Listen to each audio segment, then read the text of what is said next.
আমাদের যে মানুষের পিছনে যে আমরা যে ইস্তেহার বিলি করছি,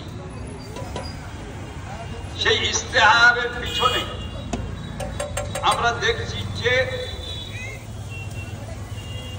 আমরা মানুষের জন্য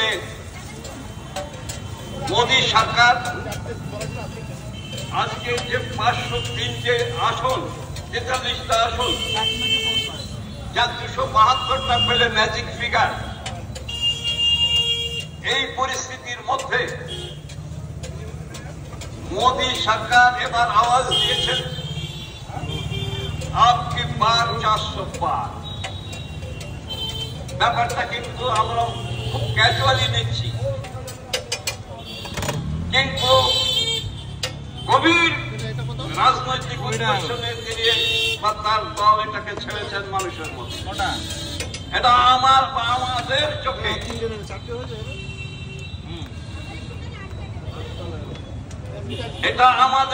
কিন্তু এই ধূপদানি ধরা পড়তে বাকি রাখিনি। আমরা জানি অনন্ত কুমার হেগড়ে বাজপেয়ী অন্যতম একজন বরিষ্ঠ হিন্দুত্ববাদী সাংসদ, তিনি বলেছেন যে 400 যদি একবার